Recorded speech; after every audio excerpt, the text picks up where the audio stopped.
Data Harus. kependudukan kita kan dinamis. Ya. Kalau pemilu kan naik. Dan akurat biasanya. Betul kan? Kalau kepentingan suara sepertinya bisa akurat itu.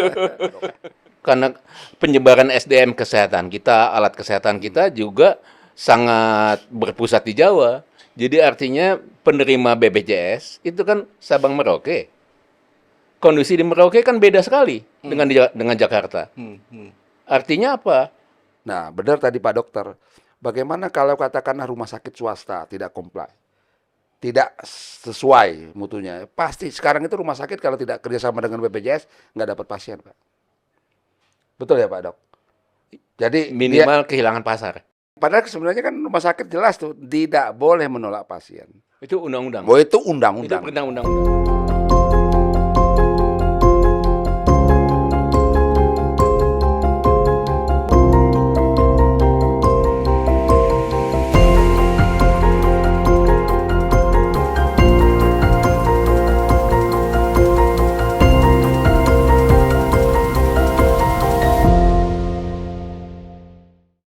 Salam Pancasila. Kawan, bertemu lagi dengan saya Winarko Ngantiwani di Ruang Dialektika. Ruang Dialektika kali ini kita membahas isu yang sedang ramai di seputar masalah kesehatan. Hari ini ramai di media karena ada perpres baru yang mengatur bahwa nantinya katanya, tapi padahal kalau dibaca di perpresnya sebenarnya belum terlalu detail. Itu nanti sistem kesehatan BPJS itu tidak ada lagi ada kelas. Sekarang katanya mau distandarkan dengan sistem namanya KRIS, gitu. Kamar yang itu distandarkan di semua kelas. Nah, sebenarnya apa yang dimaksudkan oleh pemerintah dengan mengeluarkan KRIS ini dan apa yang kemudian perlu kita perhatikan, itu nanti kita akan bahas bersama dengan narasumber kita yang kita datangkan sore ini, yang kebetulan kami berhasil mengundang dua tokoh yang menurut kami sangat kompeten untuk membahas masalah ini. Yang satu seorang anggota Dewan di Komisi 9, yang satu seorang dokter kam aktivis gitu ya.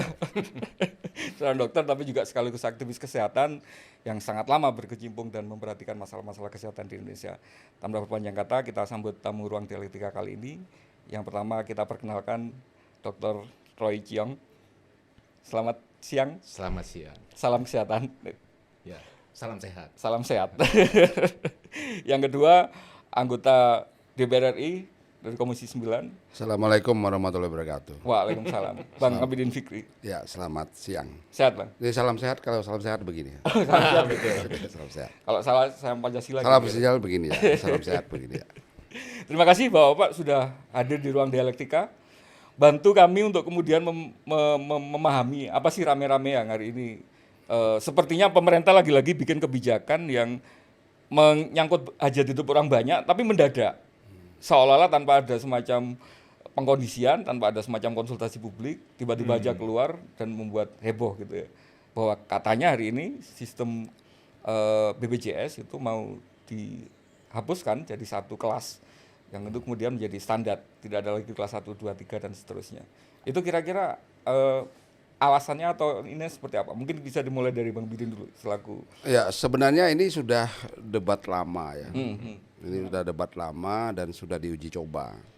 Memang problem dari layanan kesehatan kita di beberapa tempat itu memang sangat variatif.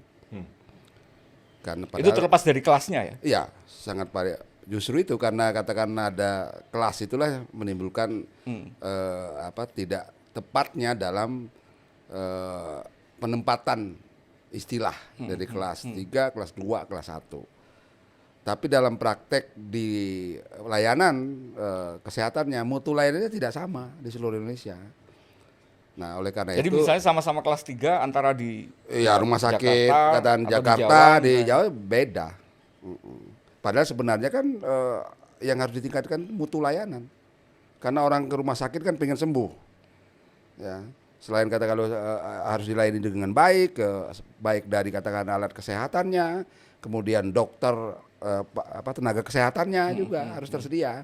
Nah, oleh karena itu pemerintah melalui regulasi yang sekarang sudah keluarkan melalui Perpres itu untuk Perpres 59 2024 ya, ini ya. 2004 ini akan diberlakukan untuk katakanlah mutu layanan itu secara standar.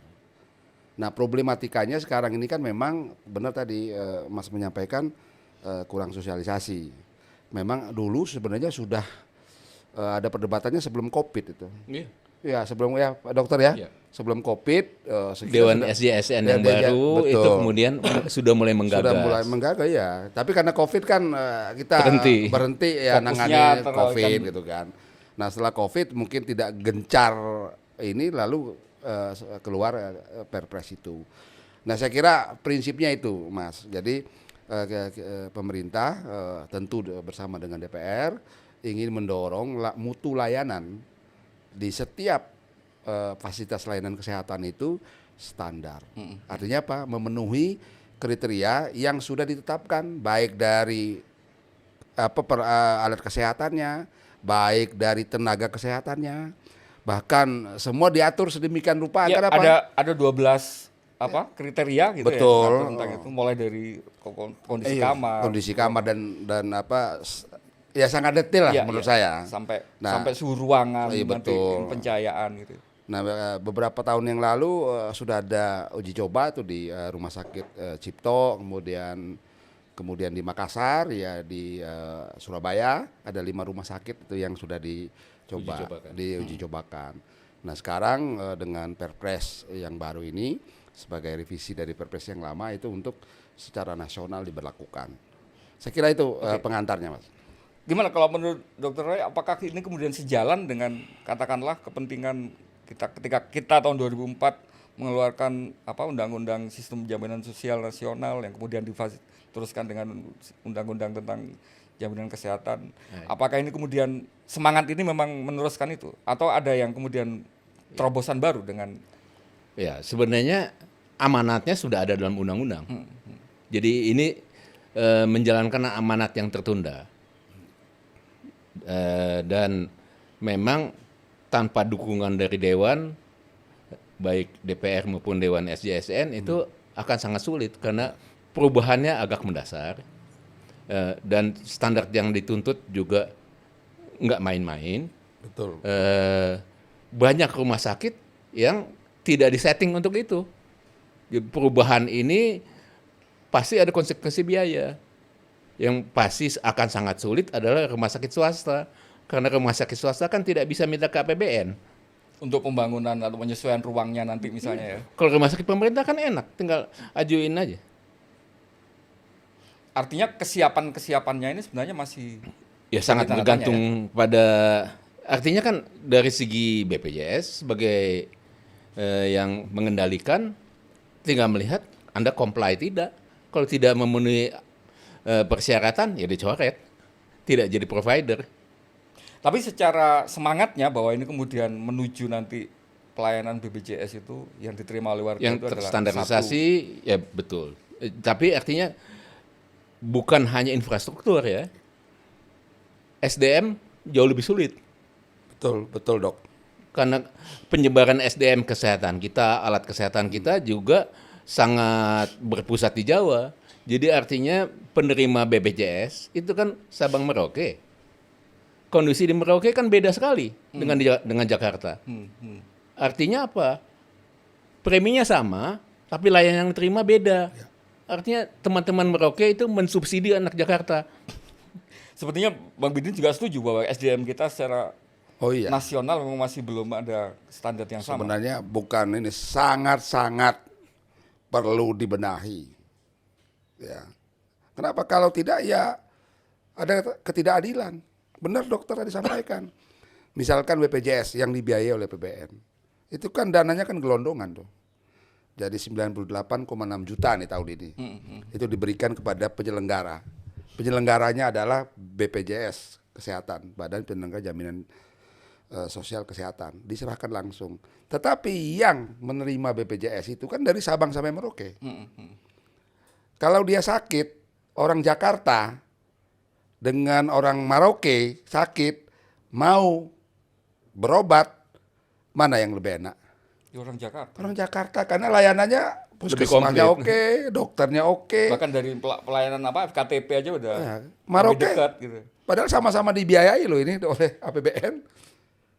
Nah, di sana tidak menerima layanan yang memadai. Bahkan puskesmasnya dia jaraknya harus Jauh. jauh. Hanya untuk FKTP itu ya. Hanya untuk layanan tingkat pertama.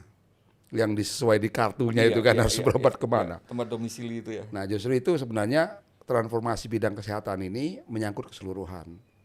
Jadi tidak bisa parsial ya. Benar sistem kris itu dibenahi, tapi yang benar Tidak cukup dokternya hanya tidak itu. cukup hanya itu. Jadi kan ini kan bicara Republik Indonesia dan kepesertaannya jaminan sosial kesehatan itu terbesar di dunia menurut saya. Dari sisi Dari sisi kepesertaannya. Ya, peserta. Karena Jumlah menyangkut peserta. Jumlah semua peserta. Jumlah penduduk Indonesia. Ya, jumlah peserta terakhir kita rapat sudah hampir 230 juta orang.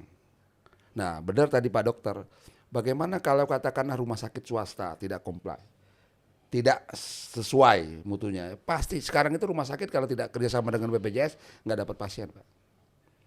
Betul ya Pak Dok? Jadi Minimal kehilangan pasar. iya, kehilangan itu. Kenapa? Karena semua orang sudah dapat jaminan.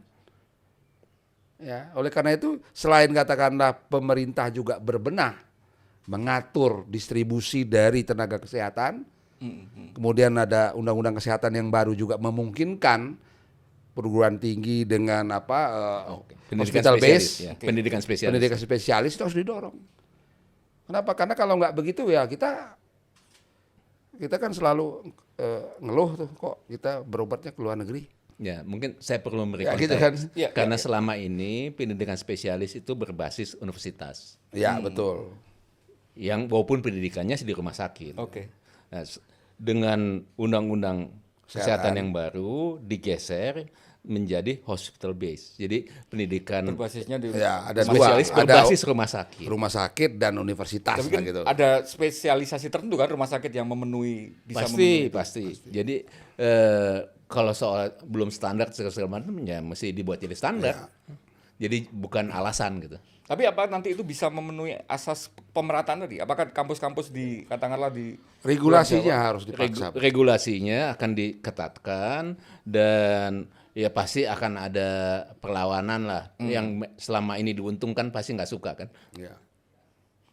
Iya, karena kemudian hari ini tentu saja kita kenal misalnya kampus-kampus tertentu yang memang itu produksinya produsennya dokter-dokter gitu ya. Iya. Kalau ini nanti digeser ke rumah sakit kan berarti setiap rumah sakit, setiap daerah memungkinkan untuk Jadi begini. Sejauh persyaratan terpenuhi. Ya, jadi Iya. ada persyaratan-persyaratan yang memang memungkinkan hospital base itu terjadi. Oke. Tapi universitas juga semua universitas yang dalam tanda kutip yang memang memenuhi standar seperti di UI, dia juga punya rumah sakit UI, iya iya gitu kan. Kalau dulu kan mereka di SCM kan. RSCM, iya Ya. iya. Nah itu dua ini sebenarnya mau untuk mendorong agar Peningkatan jumlah dokter jumlah spesialis tenaga tadi ya. kesehatan itu baik dokter maupun dokter spesialis itu memang harus didorong, rasionya harus sesuai dengan jumlah penduduk kita. Karena apa, kita sangat jauh lah Pak ininya. Nah oleh karena itu kalau katakanlah ini terus didorong ya dan juga dengan ketat kebijakannya untuk katakanlah mereka ditempatkan ya di wilayah-wilayah seluruh Indonesia dengan afirmasi. Misalkan dia kalau bekerja di wilayah pulau terluar dengan internship yang memadai misalkan begitu kan, itu juga bisa Jadi mendorong. harus beda lah dengan insentif Iya, di daerah-daerah yang betul. lebih maju gitu ya. Nah, saya kira dengan transformasi bidang kesehatan menyangkut keseluruhan tadi, problematika kesehatan kita lambat laun itu akan bisa kita petakan. Kalau sekarang kita nggak agak memetakannya perlu banyak kerumitan yang terjadi. Ya dokter pengennya di kota lah. Mana ada dah. Gimana ini kalau pengalamannya dokter Roy? Kemudian Kecuali dokter untuk- pejuang loh Pak. Saya pernah lihat di Dokternya boleh pejuang, tapi anaknya mau dikorbankan. Oh iya. Iya kan? Iya, Karena Pertimbangannya kalau untuk- bapaknya mau kerja di Mentawai sana, pedalaman gitu ya. kemudian anaknya mau dijadikan orang Mentawai emang. Sekolahnya Iya. gimana ini Iya, gimana kan? gitu. Lah itu kan harus ditembus tuh oleh apa kebijakan menyeluruh tadi. Kenapa? Insentifnya juga harus memikirkan itu. Apalagi kita tahu sekarang sekolah dokter luar biasa. Biayanya luar biasa. Ya. Ya. Tapi saya kira dengan terobosan baru di mana pendidikan spesialis pun sudah bergaji akan mengubah. Jadi memang ada banyak terobosan yang diciptakan oleh Menteri Kesehatan yang non dokter ini. Ya. Tapi Ini luar biasa. Luar biasa. Karena pendekatannya manajerial. Masalahnya memang selama ini manajerial. Manajerial, betul. Oke, lebih balik lagi ke Perpres yang baru ini. Sayangnya kemudian di sini sepertinya tidak mengatur masalah SDM tadi untuk standarnya yang gimana biar secara umum keseluruhan masyarakat juga menerima standar pelayanan yang sama. Sudah diatur di Undang-Undang Kesehatan Sudah di sebenarnya. undang-undang Oke. sudah. Tapi belum Tapi memang kesulitannya seperti banyak undang-undang kita, peraturan pelaksananya kedodoran. Ya. Tapi memang Tanpa peraturan pelaksana kan tidak operasional. betul.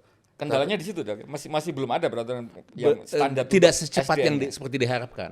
Sekarang memang akan ada kodifikasi lah gitu ya. Karena kan banyak PP yang harus dibuat berdasarkan turunan dari Sebuah undang-undang, undang-undang kesehatan itu. Untuk melahirkan PP itu kan lama dan Ya. butuh ketekunan. Itu harusnya siapa yang mengawal ketika undang-undangnya sudah berapa tahun tapi kemudian ternyata Kementerian peraturan terkait. pelaksananya masih kedodoran. Kementerian terkait. Tapi kita sudah ada klausul pasal yang berkaitan dengan itu kan dijelaskan juga. PP harus selesai dalam waktu tertentu. ada Sudah time frame-nya juga ya sebenarnya ya. Ya, saya kira teman-teman di kementerian juga kita akan terus Ya, tapi kan memonitor. PP bukan hanya kementerian. Ya, Interdepnya yang internet, susah. betul. Karena menyangkut banyak hal kan. Soal dokter tadi dengan Kementerian Pendidikan juga kan. Interdepnya yang setengah mati. Apa, Dok? Kira-kira apa, Dok? Ini mungkin perlu kita dalami juga. Kira-kira ketika katakanlah tadi sama-sama menyepakati bahwa kita mengapresiasi menteri yang sekarang meskipun bukan berbasis tenaga kesehatan tapi kemudian visinya untuk ini secara manajerial ternyata bagus. Nah, tapi kan kemudian pelaksanaan ini kan membutuhkan untuk gerbongnya ini ikut apa istilahnya? Ikut sama-sama juga sevisi dengan kendalanya apa kemudian katakanlah dokter sebagai orang dalam dari profesi kesehatan gitu. Selama ini kendalanya apa untuk dia berubah itu? Ya, saya kira memang cukup berat untuk teman-teman kesehatan mengikuti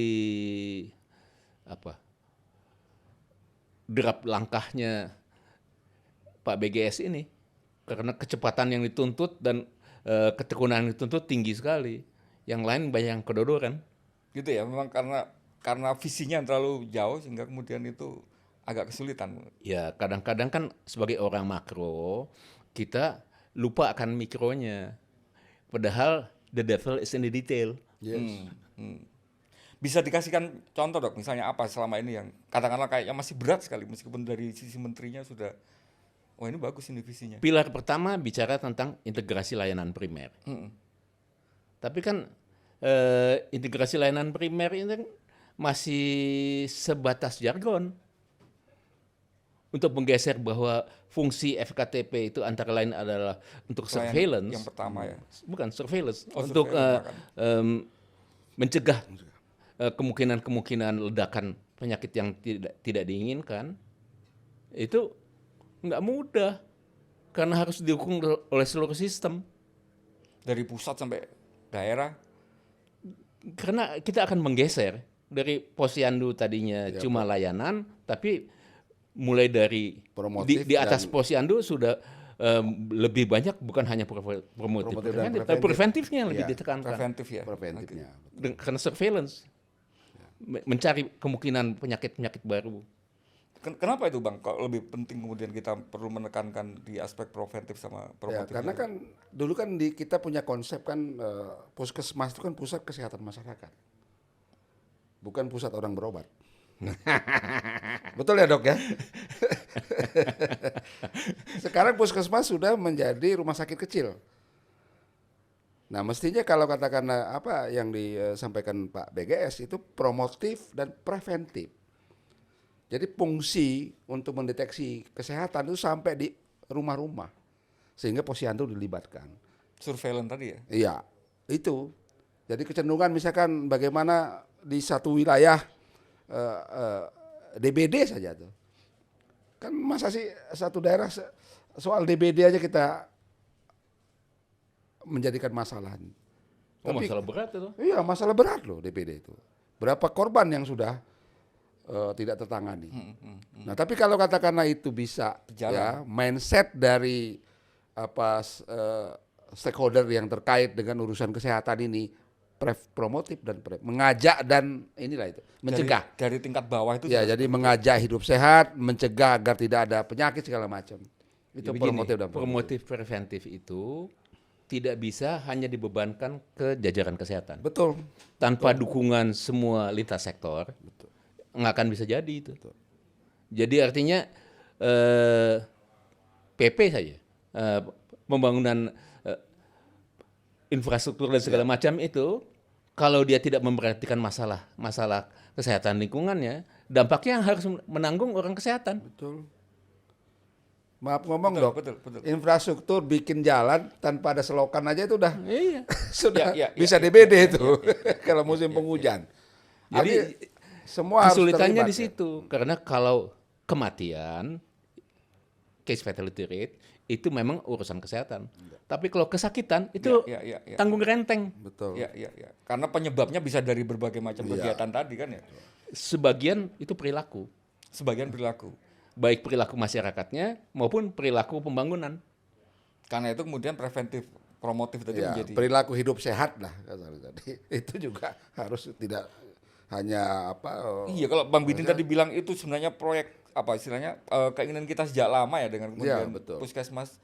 Tapi susahnya kenapa kemudian itu kemudian tidak sampai hari ini tidak menjadi mainstream katakanlah di Enggak, karena ini ada bidang kesehatan ini kan sudah quote and quote sudah menjadi industri. tadi yang dokter bilang bahwa bidang kesehatan menjadi bukan public goods lagi gitu ya, Iya. tapi komoditi gitu Dia ya. sudah jadi. Nah, ini yang ininya kan misalkan contoh ya. Ada kearifan wisdom Kearifan lokal. Kearifan lokal, oke. Ya. Yang itu juga nggak didorong padahal di Kementerian Kesehatan ada obat Tradisional. Obat tradisional. Bahkan saintifikasi jamu. Iya, saintifikasi Tapi jamu. kemudian BPJS kan tidak mau mengganti Iya. Karena untuk dia jamu. obat alternatif apa macam-macam itu ya. Gitu loh. Itu jadi selama kita masih belum seirama, kegiatan kita banyak tersandung oleh macam-macam perilaku lintas sektor ini. Oke. Padahal sebenarnya kalau itu kita maksimalkan bisa memanfaatkan banyak hal. Ya. Sangat. Kan itu ya, ini kadang-kadang ini ya kita Ya, gimana, tadi dok lagi-lagi ini karena sudah industri. Persoalannya kan ketika industri, komoditi, ya, jadi artinya kan komoditi farmasi akhirnya. Nah, farmasi siapa? Big Pharma. Betul. Big Pharma ya negara dunia pertama. Iya. Kita kan cuma assembling. Iya. Itu rame waktu Covid kemarin Iya, kan sebenarnya kita juga dalam- itu juga. dalam Betul. Coba lihat ya. Iya. Vaksin yang di-endorse oleh WHO itu yang buatan dunia pertama semua. Iya. Sinovac nggak di-endorse itu. Iya. Padahal daya lindungnya sama. Iya. Kenapa? Karena kalau itu di-endorse mempermalukan dunia pertama. Jadi Dan komoditi, jangan lupa. ternyata Komoditi seluruh dunia loh. Iya. tidak imun juga ya di bidang ini jadi semacam Oh, persaingan. WHO emangnya kebal terhadap kemungkinan fraud. Kalau dari sisi ini lagi kembali ke Perpres tadi, itu ada yang jadi pertanyaan masyarakat.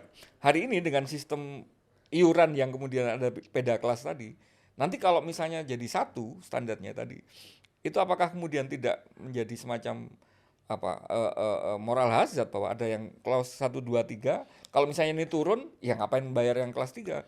Kalau misalnya ini kalau yang bayar yang kelas 1 gitu. Tapi kalau misalnya naik, apakah kemudian yang kelas 3 ini mampu untuk membayar? Yang hal-hal seperti itu kira-kira apa sudah dipertimbangkan di? Nah, ini soal ini memang perlu didalami ya. Kenapa? Kalau dilihat dari iuran kita itu memang perlu ada penyesuaian.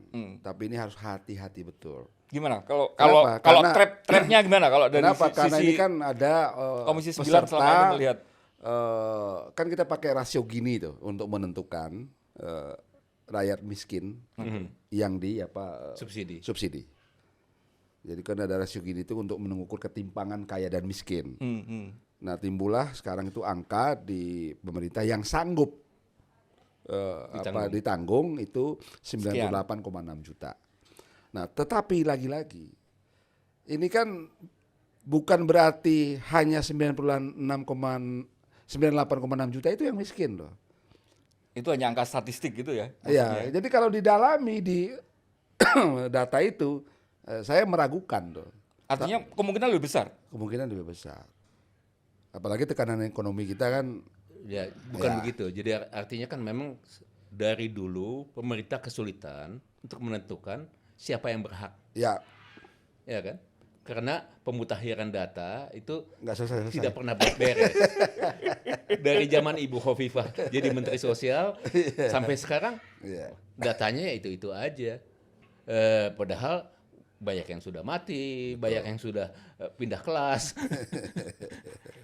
Jadi banyak persoalan di situ. Dari segi itu memang kalau memungkinkan ya sudah semuanya ditanggung negara, tapi negara nggak nyanggup. Nah itu persoalannya kan. Semangatnya pengennya ditanggung. Ketika harus milih, kemudian kan yang dipilih itu proses seleksinya bagaimana? Ya, Itu persoalan besar. betul. Karena antara yang miskin dan hampir miskin dan yang tidak miskin, yang Itu sebenarnya tipis tidak, bitisnya. yang tidak berhak itu kan susah. Ya. Iya. Dari dulu itu kesulitan kita.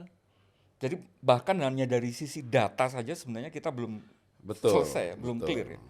Nah, oleh karena itu Memang harus data harus kependudukan kita kan dinamis. Kalau pemilu kan naik. Dan akurat biasanya. Betul kan? Kalau kepentingan suara sepertinya bisa akurat itu. itu satu problem data yang harus terselesaikan. Kemudian juga harus dipahami bahwa KRIS itu ya kelas rawat inap standar Standar. itu untuk memungkinkan agar katakanlah semua orang yang berobat itu tidak ditolak oleh rumah sakit. Karena biasanya itu ada kelas 3 sekian persen, kelas 2 sekian persen, kelas 1 Kuota sekian gitu persen. di masing-masing Iya. rumah sakit ya. Ya minimal standar layanan. Jadi Ya. artinya yang dilayani itu memenuhi standar semuanya. Itu satu, dan karena kita sudah mendekati universal, Ya, sudah di atas 90% kan kita. betul. Walaupun kenyataannya yang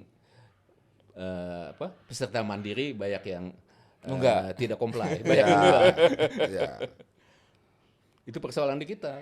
Betul, Karena Dok, betul.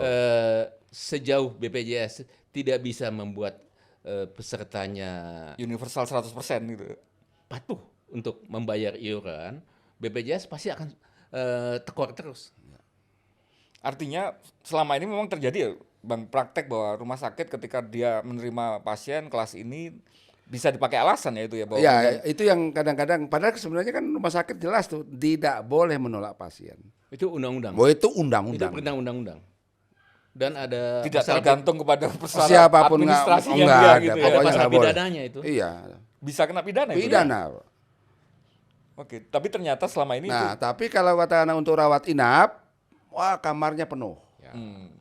Sesuai dengan apa? kelasnya dia. Ya, mau Kalau naik kelas, naik. ya, Nggak ini nyanggup. nggak nyanggup bayar kan. Nah, ini soal-soal ini mudah-mudahan Dok ya dengan satu standar kelas, kelas itu mutu layanan masalah itu standar hilang. Oke. Mutu layanannya harus Bisa dijaga. dijaga.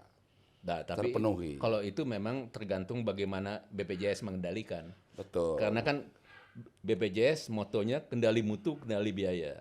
Selama ini baru kendali biaya, belum kendali mutu. Ya. Jadi Nanti kita akan ngomong khusus masalah BPJS ini, Prof. Tapi kembali lagi ke ini berarti pertanyaan publik bahwa nanti saya yang selama ini membayar kelas 3 secara mandiri ini, apa saya harus nambah untuk ini? Itu hari ini belum terjawab berarti ya. itu soal pembiayaan kan belum ada pembahasan. Belum, Oke, belum ada. Masih akan diputuskan di 2025 karena memang kajiannya sedang jalan. Ya, betul. Nah, memang kita perlu menyuarakan supaya jangan nanti bikin Nah, ini- kesimpulan sesukanya. Iya, ini betul. juga pertanyaan yang dari awal tadi juga mau saya ini kan bahwa apakah kemudian kita sudah dalam tanda petik pemerintah ketika menyusun undang-undang peraturan pemerintah itu sudah melibatkan stakeholder gitu, baik publik maupun pelaksana Sebaiknya dalam kesehatan. kajian yang sedang berjalan sampai tahun depan, publik yang lebih proaktif. Ya. Karena kalau nunggu diajak, mungkin lupa. Konkretnya gimana Dok? Biar kami itu tahu kalau masyarakat kemudian biar nggak kecolongan lagi bahwa iya. loh tiba-tiba nanti kita harus inilah Dewan BPJS diajak ke sini aja. Ya, DJSN. Minta pertanggungjawaban. DJSN Karena dia yang ini yang bertanggung jawab yang iya. mengendalikan DJSN tuh. Harusnya dia yang sebagai semacam Iya. ininya perwakilannya Diundang kepentingan di sini masyarakat biar secara dia ini. ini. Mewakili kita. Iya, betul. Karena kan dia mewakili publik. DJSN itu mewakili publik. Sebelum dipanggil sama Komisi 9 itu harusnya Iya. dia ke publik dulu ya pertanggung jawabannya ya. Artinya memang itu secara perpresnya ini memang belum mengatur kan berapa apakah nanti ada peningkatan atau ada penurunan dari iuran itu ya. Belum. Masih semuanya masih terbuka, yang pasti tidak ada kenaikan harga. Ya. Yang dipastikan kan. Dan sementara itu evaluasi berjalan terus. Nah, dalam evaluasi ini kesempatan untuk memberi masukan. Kalau kita diam-diam ya salah sendiri. Ya. Oke. Mungkin pemerhati kesehatan ya ke fraksi PD Perjuangan kita siap. Ya. Ditunggu ini benar-benar Ditunggu. sebagai- Ya, karena kita juga concern betul ini. Karena sejarahnya ini kan legacy dari Ibu Megawati Soekarno Putri. Oh iya, undang-undang yang pertama Betul itu ya. ya. Di ujung Ibu Mega. Di ujung Undang-undang tapi SJSN-nya tidak ya. diimplementasi Betul. sampai di ujung Pak SBY. jilid 2. Kok sama-sama di ujung-ujung gini? Sekarang juga di ujungnya Jokowi. Kalau kalau Bu Mega itu di ujung yang baik. Pelaksanaannya di Pak SBY Ditunda terus. ditunda. Nah, oleh karena itu PD Perjuangan sangat concern betul dengan soal ini. Karena ini kan kebutuhan dasar ya. Kesehatan, pendidikan tuh. Iya, iya, iya. Ini hal mendasar di Republik ini ya. Sebenarnya kalau kembali ke undang-undang bukan hanya itu, Iya. termasuk sampai perumahan segala macam. Iya. Lebih Sandang nggak pangan sanggup papan lagi. ya. Sandang pangan papan. Ya satu diantaranya lah kesehatan. Iya, karena ya itu kan. tadi Bang, kayaknya sepertinya ini kenapa hari ini jadi rame itu ya belum jelas tadi, term-termnya itu belum jelas loh. Ini sudah ada kebijakan yang diputuskan gitu ya. Semua tiba-tiba aja mau distandarkan kamar rawat inapnya ini. Tapi bahwa kemudian faktanya bahwa selama ini ada struktur tiga kelasnya BPJS tadi itu nggak disosialisasikan gimana cara transisinya, haknya masyarakat apa yang akan berubah gitu. Nah, saya kira itu bagian yang Oh, enggak. apa? Haknya justru ditingkatkan. Oh maaf, tingkat bukan hanya apa distandarkan. kewajiban apa yang harus Kewajibannya berubah yang kewajibannya, yang mendapatkan betul. hak tadi ya. Itu kan harusnya kan kemudian ini katakanlah disiapkan dengan baik dulu kan baru kemudian ini diluncurkan. Ya, memang kita juga harus hati-hati dengan apa ya. Ini mohon maaf ya. Kadang-kadang teman-teman yang di bidang jurnalis ya, khususnya di medsos segala Iya, macam, iya, iya. tidak selalu clear. Oke. Seperti kemarin itu kan banyak yang simpang siur. Jadi tuh. sudah membaca sekilas sudah langsung Iya. menyimpulkan ini bakal Ya, seperti nah, ini gitu. Ya. Justru yang Bung Sepenjam ini itu akan bisa memberikan pencerahan kepada masyarakat kita. Iya, bukannya kegaduhan. Bukan kegaduhan. Ya, kalau katakanlah kebijakan pemerintah memang nggak baik ya tentu harus dikritisi kan. Oke. Betul ya Dok ya? Iya. Oke, berarti memang kalau secara peraturannya sendiri itu memang dalam tanda petik memang belum difinalkan untuk nominal-nominal tadi sistem pembayarannya. Berarti publik harusnya hari ini masih nggak perlu terlalu istilahnya ketakutan atau khawatir dengan perubahan kris ini ya. Saya kira bukan soal nggak ketakutan juga ya, waspada, was-was juga ada namanya. Rakyat kan juga dia kan apalagi yang mandiri ya, itu kan juga harus menambah, kalau naik kan harus menambah kos. Makanya itu kekhawatiran utamanya paling besar oleh itu karena kan. itu saya kira DJSN kemudian pemerintah ya itu juga harus mendengar lah ya. Kan kita bisa lihat nih kondisi ekonomi kita semacam apa.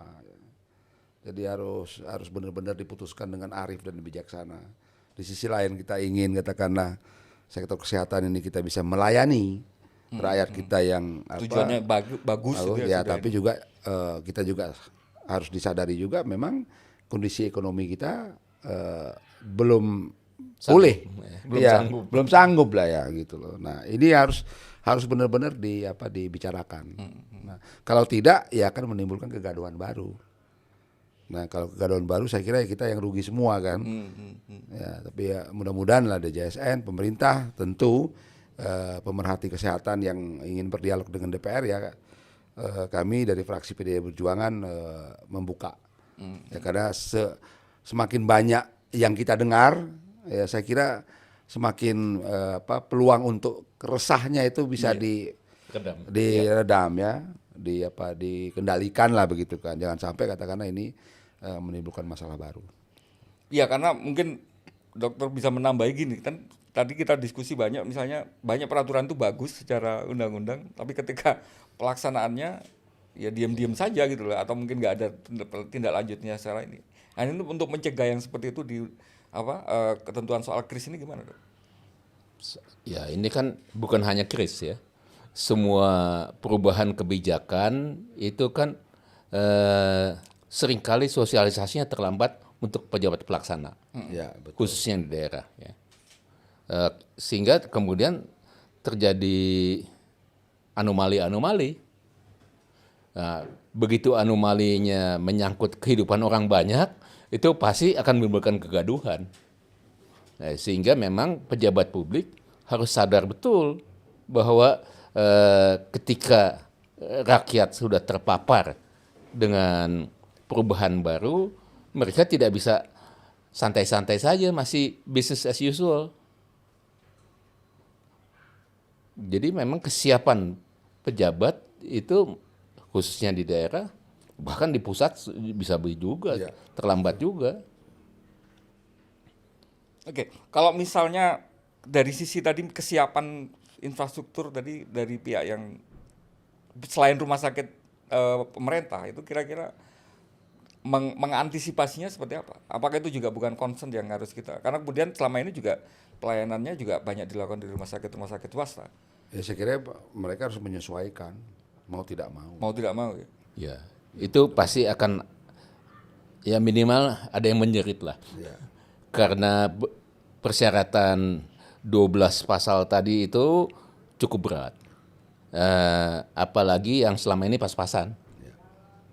Karena memang perhitungan inasi biji itu tidak memperhitungkan kebutuhan investasi.